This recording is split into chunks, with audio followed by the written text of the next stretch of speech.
તો જો અહીંયા ફૂડ કોર્ટ લખેલ છે, બિસ્ટ્રો. અને જો હવે અહીંયા સામે દીવ લોગો, દીવનો લોગો છે અહીંયા. અને વચ્ચે તમને વાયર દેખાતો હોય છે, જારિયા એ લાઇટિંગનો મને લાગે છે. જો સામે જાય છે, આમાં રાતે લાઇટ થતી હશે.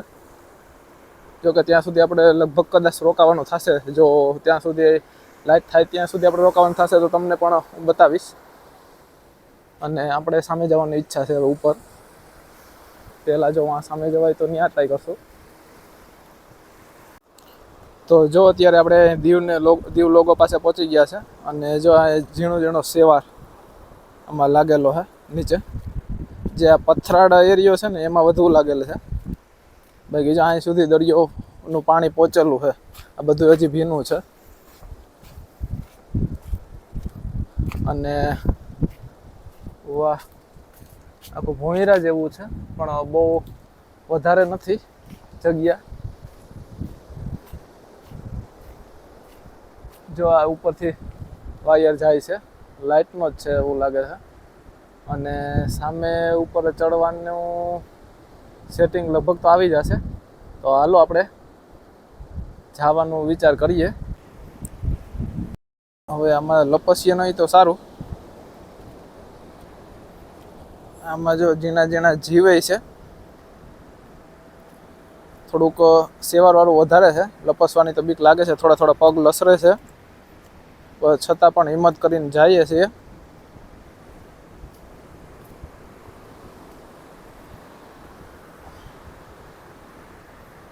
બહુ થોડુંક આકરું તો છે જ, કેમ કે પગ જોઈને મૂકવા પડે. નકર જો આમાં પડીએ તો લોહી તો નીકળે જ. આ પગથિયા જેવું જ છે. ઓહો, આ પાણા બહુ ખતરનાક છે.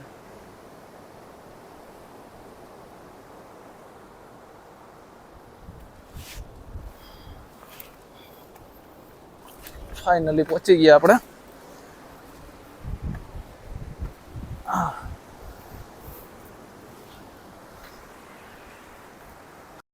જો પહોંચી ગયા.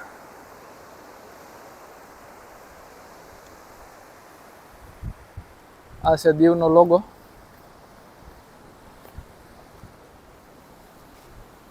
અને સામે છે નાગવા બીચ.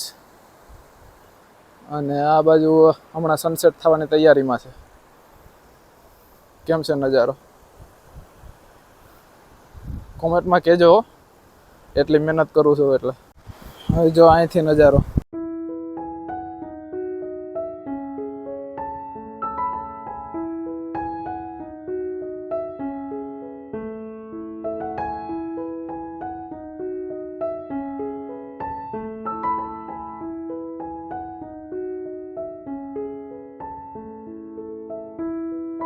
આપણે યુ પાસે છે અત્યારે. જા યુ ને આગળ આપણે ઉભા છે, પછી આ આવે અને પછી વી છે સામે. એટલે ત્યાં જવું તો બહુ ખતરનાક છે. અને નીચેના તમે એના પાણા જોઈ લો. જો આ ક્યાં અત્યારે આપણે ઉભા છે. આમાં કઈ હરફ કે હોય તો કઈ ખબર ના પડે, હરફ વીછી તો. એટલે હાલો હવે નીકળીએ, વાં સામે જઈએ, ત્યાંથી સનસેટનો વ્યૂ લેશું. અહીંયા જાજી ઘડી ખોટી નથી થવું. આ દીવના લોગોએ પણ મેં કોઈ લગભગ યુટ્યુબરનો વિડીયો નથી જોયો કે કોઈ આવ્યું હોય અહીંયા. આપણે લગભગ પહેલાં જ છે અહીંયા દીવ લોગોએ આવવાવાળા. લગભગ મેં કોઈને જોયા નથી કે અહીંયા આવ્યું હોય કોઈ. હવે આપણે નીકળીએ. સનસેટ થવાની હવે તૈયારીમાં છે. 1 ફૂટ જ ઉપર છે સૂરજ. લગભગ કદાચ અડધી પોણી કલાકમાં હવે સનસેટ થવાની તૈયારીમાં છે. તો ત્યાં સુધી આપણે વાં સામે પહોંચી જાય અને થોડી વાર બેસું તો આપણો સમય થઈ જશે. પછી છેલ્લો સીન લઈ અને પછી આપણે નીકળી જશું. આ નીચે જોવા નાના હોલ કરેલા છે અને એની પાસે નાના પથ્થર જેવા પડ્યા છે. આ જો થોડી જગ્યાએ, દરેક જગ્યાએ થોડા અંતરે આવું બધું છે. આ કોઈક મને લાગે છે આ નાનો હોલ છે, એમાં એ કોઈ નાના જંતુ જીવડા અંદર હોલ કરી અને આવી રીતે આમ કરી અને અંદર ગરી જતા હોય છે, એવું મને અંદાજ છે. હવે શું કામે આ કરતા હોય એ બહુ ખ્યાલ નથી આપણે. જો હા, જો અહીંયાથી નીકળ્યો તો કરોડિયા જેવું કંઈક હતું. જ્યાં થોડા અંતરે બધે છે. ઈશ્વરે કેટલી જાતના જીવ બનાવ્યા.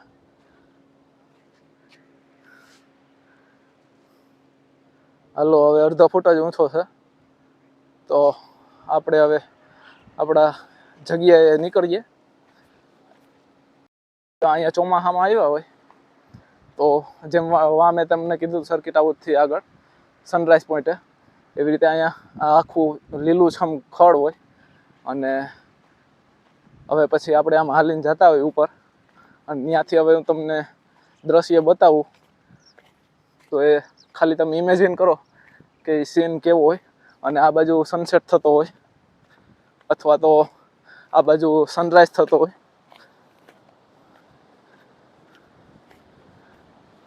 દરિયાનો અવાજ અહીં સુધી આવે છે. ધીરે ધીરે જેમ રાત ઢુકડી આવતી જાય એમ આકરો થતો જાય છે, થોડો કરંટ પકડે છે. જો મોજા,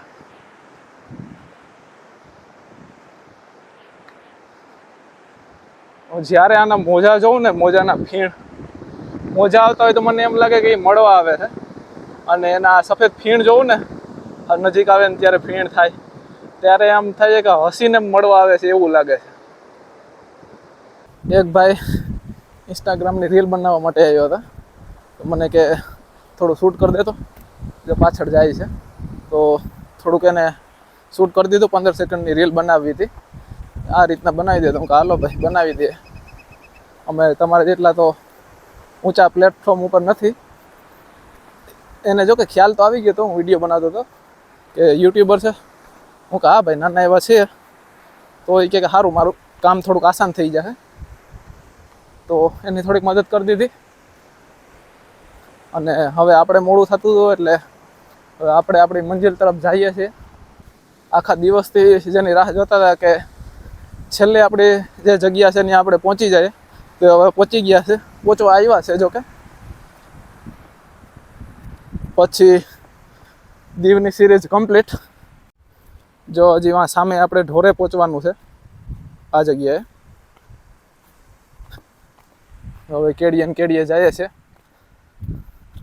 આડે ધડ કપાવીએ જો મેળ આવે તો. હાઈલા જેવું હોય છે તો ટ્રાય કરીએ. હાઈલા જેવું તો નથી લાગતું. જો ઓલા નાખોડીવાળા પાણા છે. અહીંયા પાછી કેડી આવી ગઈ છે.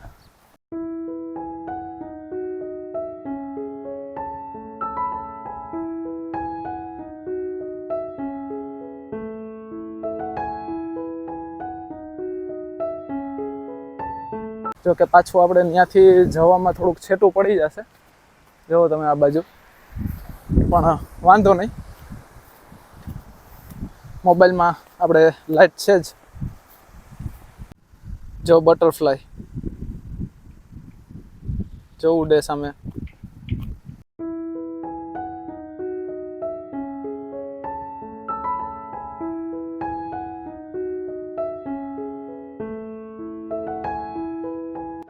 તો ફાઇનલી જો હવે આપણે દીવ ફતહ કરી લીધો.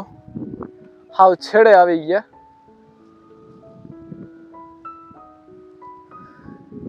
આપણી મંજિલ ઉપર લાસ્ટ પોઈન્ટ. અહીંયા કોઈ નથી આપણા સિવાય. જોકે અહીંયા આવતા તો હોય છે લોકો. જો અહીંયા પાછળ રસ્તો કદાચ તમને દેખાતો હોય તો, જે રસ્તો બનાવેલો જ છે જારિયા, એટલે અહીંયા આવવાનું તો છે, પણ અત્યારે કોઈ છે નહીં. સામે હજી 3-4 માણસ હમણાં આવ્યા છે, તો એ જાય છે સામેની તરફ. અહીંયા હજી કોઈ નથી આવતું. તમે ખરેખર અહીંયા હો ને તો આ વસ્તુનો અનુભવ લઈ શકો, બાકી ખ્યાલ ના આવે. ત્યાં જે અત્યારે સનસેટ થાય છે ને એને નીચે ઝાકર જેવું થઈ ગયું છે, એટલે દરિયાનો છેડો જેવું કંઈ આમ ખબર નથી પડતી કે ત્યાં આગળ દરિયો હશે. અહીંથી લગભગ 2-3 કિલોમીટર છેટે સુધી જ પાણી દેખાય છે, પછી હાવ ઝાખું થઈ ગયું છે. અને પછી ઉપર એકદમ કેસરી થોડો પીળાશ મારતો સૂરજ દેખાય છે. હજી થોડોક ઊંચો છે, સનસેટ થવાની થોડી વાર છે. અને બાકી જો અહીંયા બેસવાની એવી મજા આવે. થોડીક વાર મહેનત જે કરી એનું ફળ મળ્યું છે તો એ ખાઈ લે અને બેસીએ.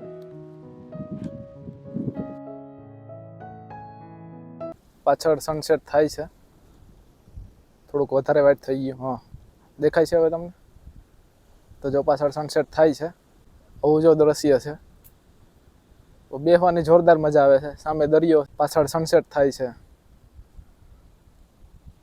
એમ થાય કે બેઠા જ રહીએ. આ સાંજનો ડૂબતો સૂરજ જોઈને મને તો એવું ફીલ થાય છે કે જાણે આપણા જીવનનો સાર કેમ કહી જતો એવું લાગે. આપણે આખો દિવસ શું કહીએ જેટલું કામ કરીએ હેરાન થઈને પછી સાંજે કેમ થાકી પાકીને હવે કે ભાઈ હવે નિરાત, હવે આપણે કંઈ ટેન્શન નથી. પછી જેમ જીવનમાં આખું જીવન, બાળપણ, જુવાની અને પછી જેમ ઘટપણ આખું કેમ જીવન કહી જાય છે, એમ આખો દિવસ આપણો સવારથી સાંજ સુધીનો જે આ દિવસ પૂરો થાય છે અત્યારે, તો એમ આખો દિવસ જાણે આપણે કહી જાય છે એવી રીતે આખી જિંદગી કહી જાય છે એવું લાગે કે આખું જિંદગીનું વર્ણન કેમ કરતો હોય એવું લાગે. માણસ કુદરત સાથે જોડાયેલો છે, એટલે જે કુદરતી વસ્તુઓ છે, કુદરતી સ્થળો છે, ત્યાં જો આવવા જવાનું રહે થોડા સમયે, અને જો કે ડેઈલી આવવા જવાનું રહે તો વધારે સારું, પણ થોડા સમય પર આવવા જવાનું રહે તો એક માણસનું મન પ્રફુલ્લિત રહે. અને બાકી તો તમે જુઓ તો આપણે કામ તો દરરોજ છે જ, એમાં પછી માણસ કંટાળી જાય છે, થાકી જાય છે. ભાઈ આપણે જિંદગી આખી આ જ વસ્તુ કરવાની, દોડાદોડી તો બીજું શું જીવન છે. અત્યારનું માણસનું જીવન આપણે જોઈએ તો સમય નથી કોઈ પાસે. ક્યારેક તો પોતાનાઓ માટે પણ સમય નથી હોતો, કેમ કે પોતાના માટે તો નથી હોતો, એટલે પછી પોતાનાને ક્યાંથી સમય આપે માણસ. તો એટલે અત્યારે એવું આખું જીવન થઈ ગયું છે માણસનું. તો ફાઇનલી જો હવે સનસેટ થઈ ગયો છે. અહીંયા વાતોમાં કેમ આપણે સમય નીકળી ગયો, અને આખું માહોલ એ રીતનો છે અને વાતાવરણ એ રીતનું છે, તો કેવી રીતે સમય નીકળી ગયો કાંઈ ખબર ન પડી અને મજા આવી. એવું લાગે છે કે આ જગ્યાએથી જઈએ જ નહીં, પણ આપણું ઘર તો નથી અહીંયા કાંઈ, એટલે જવું તો પડશે જ. તો એમ થાય કે ઘર બનાવીને રહીએ, કેમ કે આખું બસ આ જ જીવન છે એવું લાગે. સામે જોઈએ તો હાવ અનંત જ દેખાય છે. સવારમાં અહીંયા જો ઘર હોય ને બહાર ખોલીએ એટલે સીધું ક્યાંય અંત નહીં એવી જગ્યા, એટલે અનંત. મજા આવે આવી જગ્યા હોય તો. અને એક અનંત છે ઉપર જે રાત્રે દેખાય છે, આપણે બધાય જોતા જ હોઈએ, સ્ટાર, અંતરિક્ષ.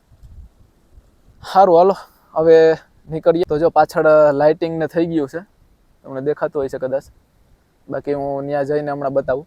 એટલે હવે સમય થતો આવે છે. બાકી જો દીવ લોગો છે ત્યાં હજી લાઇટ ચાલુ નથી થઈ, એટલે કદાચ આપણે ત્યાં બીચે પહોંચશું અને લાઇટ ચાલુ થઈ જાય તો વાત અલગ છે. બાકી જોઈએ હવે, પણ આપણો સમય હવે થઈ ગયો છે. બહુ મજા આવે. તમે પણ ક્યારેક આવજો આ બાજુ આવો તે, ખાસ કરીને આ જગ્યાએ હું જ્યાં બેઠો છું તમને ખ્યાલ આવી ગયો છે. આ આખો છેવાડો છે, અને છતાંય હું તમને મેપ ઉપર બતાવી દઉં કઈ જગ્યાએ હું બેઠો છું. બસ તો હાલો આ વિડીયોને આપણે અહીંયા જ એન્ડ કરીએ. જો વિડીયો તમને સારો લાગ્યો હોય તો લાઇક કરજો, શેર કરજો, ચેનલમાં ન હોય તો ચેનલને સબસ્ક્રાઈબ કરી લેજો, બેલ આઇકન ઓન કરી દેજો, એટલે મારા દરેક વિડીયોનું નોટિફિકેશન તમને મળતા રહે. અને ખાસ કરીને કોમેન્ટ કરવાનું ના ભૂલતા કે તમને મારો વિડીયો કેવો લાગ્યો. મળશો હવે નવા વિડીયોમાં, ત્યાં સુધી બધાને જય શ્રી કૃષ્ણ.